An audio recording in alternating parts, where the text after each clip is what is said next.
multifamily is definitely underserviced and is an area where renters are coming in. The first two questions they ask at an apartment complex is, do you have an apartment? And do you have EV charging? If the answer is no to one of those two, you're getting a high hang-up rate. Welcome to a special episode series of Turn Down for What. Our team recently went to the ACT Expo in Las Vegas and took the time to interview some industry leaders. Tune in today to listen to our conversation with CBRE, a leader in developments and installation. I encourage you to watch this episode on YouTube as we spotlight and show off all these exciting developments. Like and subscribe for more content like this episode. Let's dive on in. Hey guys, welcome to Turn Down for What. I am here with Jim from CBRE, and we're going to talk a little bit about what they're doing in the charger space. So I'm really familiar with you guys in terms of property management and in terms of facility maintenance that you do with my 9 to 5, but I am very unfamiliar when it comes to the charging space. So tell us a little bit about what you guys are doing, kind of past, present, and future, and why you're here at the ACT Expo. Outstanding, yes. I appreciate the invitation to speak, and CBRE is really focusing heavily on the ability to identify the right locations to deploy our charging infrastructure. In addition, we're helping our clients through permitting and installation of those chargers. So CBRE is really focusing on identifying the right locations to deploy the infrastructure, whether it's for the fleet operators or if they're for public use across multiple different asset types. We'll help our partnerships with our charging point operators, our third-party operators, to partner with those portfolios, finding and identifying, collecting those incentive dollars to help mitigate that capital expense. And then also, that project management component. So transitioning into permitting of the property to build out the infrastructure, and then ultimately getting into the maintenance and the operations of that infrastructure to ensure that the chargers are up and running, minimal downtimes. So you're a one-stop shop for that. You're going to project management, you're going to scout the area, you're going to do utility relationships, right. You're going to look at any incentives that are available in that area, because those vary from state to state, even from county to county. What have you found to be the biggest challenge when trying to figure that out for somebody? The biggest challenge when we look at these grants and incentive programs, and it's something that we track in-house at CBRE through our technology platforms, we are very focused at top-down. So we look at the federal, the state, the municipal, and even at the utility level. So each address will tell us which grants and incentives are open to apply, how much is available on those funds or remains in those funds, and then the overall process on once you receive that grant or that incentive, what kind of reporting requirements or what are the rules of the road that go along with receiving and retaining those grants and incentives and avoiding those clawbacks. So is there one segment that you find is getting the most growth where you almost have more than you can support sometimes? Like, is there an area that's really accelerating that you're kind of most focused on? I would absolutely say that we don't have more than we need, but it is multifamily segment, apartment buildings where we're seeing the most underserviced asset type, if you look at office versus destination retail type of environments. Multifamily is definitely underserviced and is an area where renters are coming in. The first two questions they ask at an apartment complex is, do you have an apartment? And do you have EV charging? If the answer is no to one of those two, you're getting a high hang-up rate, and they're moving on.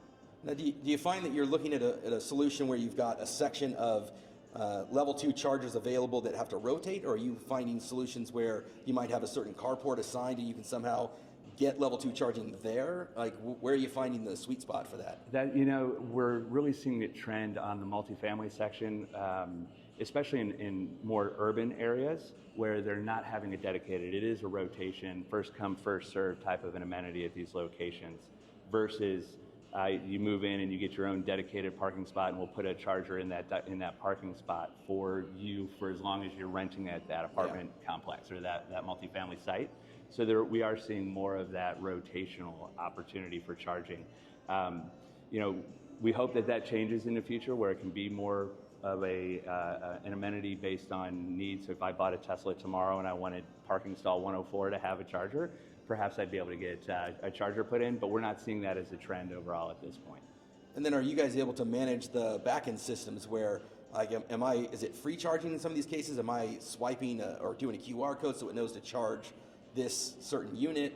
Like how are you guys handling that aspect of it? That's a great question, and that is really left up to the ownership model and partnership between the site host and that third-party charging company. So when we look at that, and what I mean by that is we have partnerships for multifamily where the landlord or the site host can potentially have a zero capital, zero operating expense, no monthly cost. It's an amenity brought in. You have nothing to do with it, and you get you do not have the control over what you're charging for the electricity, obviously, because there's no risk, right? Yeah.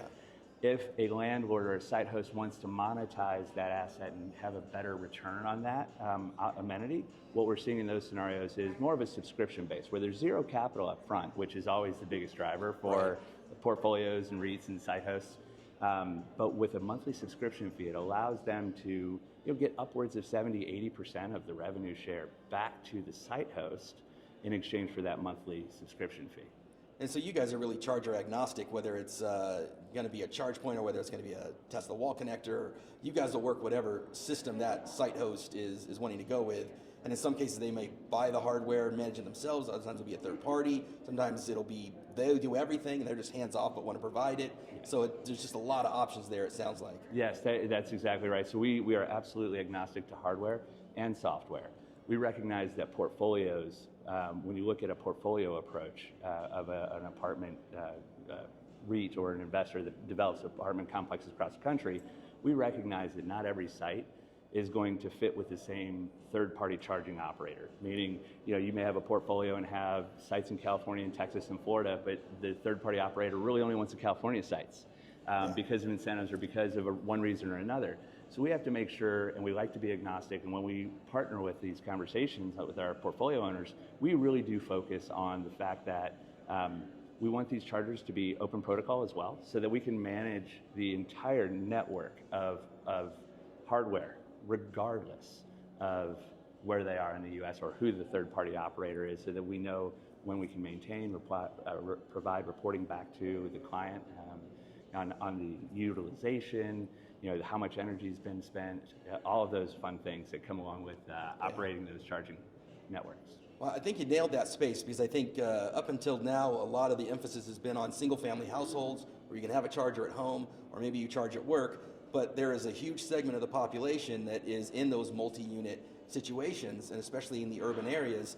If you're going to really expand the use of EVs, you need a solution there at that level that is very easy to do, easy to deploy, because it is capital intensive. And if you've got 200 different units, you can't have 200 different chargers. You have to, from a load leveling aspect and just from an accessibility standpoint and initial investment, it makes sense what you guys are doing. So I love hearing you highlight that.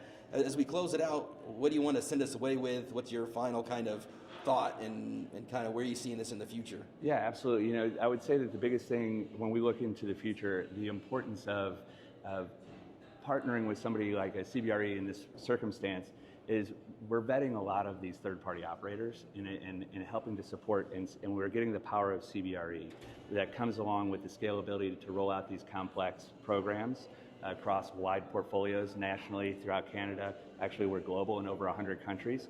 So we're really coming in and offering that backstop for these third-party operators to help bring that brand recognition and that trusted advisor for our clients when they come up and say, we trust CBRE is going to be able to get this installed, and since they're maintaining it, we know the hardware is going to work. Otherwise, it's our reputation as CBRE that's on the line. Yeah, I think you nailed it with the trust thing, because if you're new to that area and you're trying to be figuring out how to get this done for your multi-unit complex, that's going to be intimidating. So to have a partner like CBRE that you can trust, that what they're doing in terms of maintenance, in terms of management, I think that's a huge win, and it really brings a lot of comfort to somebody who's like, I know I need to do this for my operation. Where do I start? And I think you start with CBRE. Thank you, yes. I appreciate you spending some time with us. Absolutely, I appreciate it. All right, guys. Thank you. Thanks for tuning in to this special episode of Turn Down for What. Tune in Thursday as we highlight more of our time at the ACT Expo. Turn on your notifications to be alerted when more episodes like this one drop. See you then.